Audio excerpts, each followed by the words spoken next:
Deesa Palanpur highway પર અસામાજિક તત્વોનો આતંક। ડીસા પાલનપુર હાઈવે પર માનવતાને શરમાવે તેવી એક ઘટના સામે આવી છે। વેલુનગર હનુમાન મંદિર પાસે આવેલી પાણીની પરબમાં અસામાજિક તત્વોએ રાત્રિના અંધકારમાં ભારે તોડફોડ મચાવી છે। ઉનાળાની આ કાળઝાળ ગરમીમાં જ્યાં પશુપંખી અને માણસો પાણી માટે વલખા મારી રહ્યા છે, ત્યાં વર્ષોથી ચાલતી આ સેવાકીય પ્રવૃત્તિ પર તરાપ મારવામાં આવી છે। તરસ્યા રાહદારીઓની તરસ છિપાવવા માટે રાખવામાં આવેલા તમામ માટલાઓ અસામાજિક તત્વોએ નિર્દયતાથી ફોડી નાખ્યા છે। જ્યારે સ્થાનિકો અને સેવાભાવી યુવકો પરબ પર પહોંચ્યા ત્યારે દ્રશ્યો જોઈને તેમનું લોહી ઉકળી ઉઠ્યું હતું। ચારે તરફ માટલાના ટુકડાઓ વેરવિખેર પડ્યા હતા।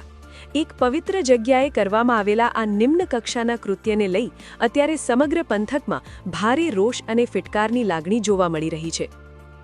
આ મામલે હવે લોકોમાં એક જ સૂર છે, સેવાકીય કાર્યમાં ખલેલ પહોંચાડનારા તત્વો કોણ? સમગ્ર ઘટનાની જાણ ડીસા દક્ષિણ પોલીસ મથકે કરવામાં આવી છે અને પોલીસે તપાસનો ધમધમાટ શરૂ કર્યો છે। સ્થાનિકોની હવે એક જ માંગ છે કે આવા માનવતા વિરોધી તત્વોને તાત્કાલિક ઝડપી પાડી તેમની જેલના સળિયા પાછળ ધકેલવામાં આવે, જેથી ફરી કોઈ આવી હિંમત ન કરી શકે।